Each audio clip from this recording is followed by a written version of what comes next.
Jai Shri Krishna. Hope you're doing very well. In this video, we discuss about prevention of corrosion. Preventive methods अगर corrosion की बात की जाए तो वो होते हैं 5. आप बहुत अच्छे से जानते हैं: गैल्वेनाइजिंग, टाइमिंग, इलेक्ट्रोप्लेटिंग, एनोडाइजिंग और एलॉइंग. इस समय जो सबसे ज़्यादा आई थिंक फेमस है वो एलॉइंग ही है, और उसमें से आप सबसे ज़्यादा जिस चीज़ को यूज़ करते हैं वो स्टेनलेस स्टील है. तो हम उसको डिटेल में इस वीडियो में डिस्कस करेंगे. सबसे पहले जो डिग्रेडेशन होता है, अगर आपसे कोई पूछे कि करोजन क्या है तो आप बहुत आसानी से बता सकते हैं: it is a degradation of material due to the reaction of with its environmental factors. तो किस तरीके से सबसे पहली प्रायोरिटी होती है कि करोजन क्यों किया जाता है. तो corrosion of metals can be prevented if the contact between metal and the air is cut off. This is done in a number of ways. Some of the methods are given below. उनमें सबसे पहली जो point है वो है corrosion can be prevented if the metal is coated with something which does not allow moisture and oxygen to react with it.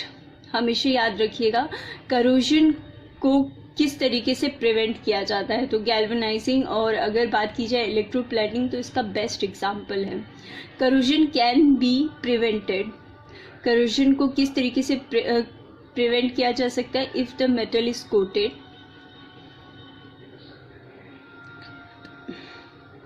If the metal is coated with a something. Zinc से हो सकता है बहुत. अगर steel को आपको coating से बचाना है तो आप जिंक से उसमें कोटिंग करते हैं. विच डज नॉट अलाउ, वो अलाउ नहीं करता है मॉइस्चर को और ऑक्सीजन को to react with it. Coating of metals with a paint, oil, grease और the varnish prevents the corrosion of metals. Example इसमें है rusting of iron can be prevented by this method. आपको याद रहेगा paint, oil, grease और एक सबसे popular इस समय हो गया है vanish prevents of corrosion of metals. उसमें से बहुत अच्छा एग्जाम्पल है that is a rusting of iron. Coating of corrosive metal with non-corrosive metals also prevents by corrosion. Some of this method which metals can be coated with non-corrosive metals are galvanizing. मैंने आपको बहुत अच्छे से बताया. आप जाके उसे देखेंगे तो आपको बहुत अच्छे से समझ आएगा किस तरीके से पीन्स को उनके शाइनिंग देने के लिए गैल्वेनाइजिंग का यूज़ किया जाता है. सेम उसी तरीके से टिनिंग भी है. टिन का मतलब होता है आप उसमें किसी भी मेटल को जब आप टिन के थ्रू प्रोटेक्ट करते हैं उसकी करोजन को रोकने के लिए, तो उसे हम लोग टिनिंग कहते हैं. इसे शायद मैंने नहीं कवर किया, so I will discuss in this video. It is the process. आप हमेशा इस चीज़ को लेंगे तो एक चीज़ से स्टार्ट करेंगे तो आपको आसान रहेगा. It is the process of giving a coating of a tin. Tin मतलब टिन आप कोटिंग करेंगे. Molten tin over the other metal. Example is cooking vessels made of copper and brass. अगर ब्रास और ब्रॉन्ज आपको याद रखना हो कि ब्रास किससे बनता है, तो आपको याद होगा कि कॉपर प्लस जिंक उससे बनता है ब्रास, और ब्रॉन्ज जो बनता है कॉपर प्लस टिन से बनता है. Get a greenish coating. अब आपको पता होगा ग्रीनिश कोटिंग जो है वो बहुत ज़्यादा पॉइजनस होती है, इसलिए they are given a coating of a tin to prevent the corrosion, जिसको हम लोग बोलते हैं कल्हारी. इलेक्ट्रोप्लेटिंग भी आई थिंक मैंने कवर किया हुआ है बहुत अच्छे से. आप इसे भी उस तरीके से कन्वर्ट कर सकते हैं. It is the process metal is covered with another metal using electrolysis. जैसे सिल्वर प्लेटेड स्पून होते हैं, चांदी के चम्मच और gold plated jewelleries. These all are the electroplating example. These all are the electroplates and these are the electroplating examples. Anodizing, this is again you add this. It is a process metals like copper and aluminum are electrically coated with a thin strong film of their oxides. This film protects the metal from corrosion. You can I think इस पूरे chapter में आप anodising के बारे में ही जानेंगे.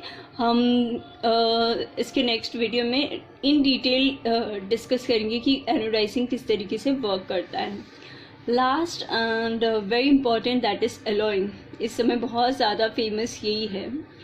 N alloy is an homogenesis. Homo मतलब आपको पता है same. Homogenesis mixture, same mixture होते हैं of a 2 and more metals. जब एक अलॉय जो होता है एक होमोजेनेसिस मिक्सचर होता है किस चीज़ का, 2 or more मेटल्स का. और metal and non metals is define definite proportion. This resulting results called as alloy. They do not corrode easily. Example is a very good example, that is a stainless steel. Brass के बारे में मैंने बताया था, copper plus zinc. अब इनको याद आप कैसे रखेंगे? ब्रास किस तरीके से, कॉपर प्लस जिंक, इसको याद रखिए. इसमें कहीं पे भी जेड नहीं, इसलिए क्या आएगा? कॉपर प्लस जिंक आएगा. एन है इसलिए यहाँ पे 10 आ रहा है. ब्रॉन्ज एन तो आप 10. स्टेनलेस स्टील जो होता है आयरन होता है, निकल होता है, क्रोमियम होता है, प्लस उसमें कार्बन भी रहता है. आई एम सो सॉरी, दिख नहीं रहा होगा आपको.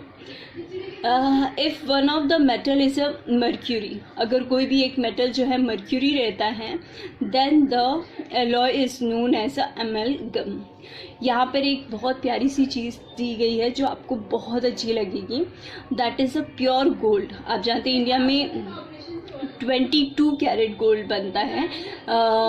24 जो कैरेट गोल्ड होता है वो क्या होता है, एक तरीके से सॉफ्ट होता है. उसे इजीली हम लोग बिल्कुल भी ज्वेलरी में नहीं यूज़ कर सकते. तो किस तरीके से इसे यहाँ पे बताया गया है ये आपको जानने में बहुत अच्छा लगेगा. Pure gold known as a 24 carat gold. It is a very soft. Okay, pure gold जो होता है वो पूरी तरह सॉफ्ट होता है बिकॉज ऑफ 24 कैरेट का होता है.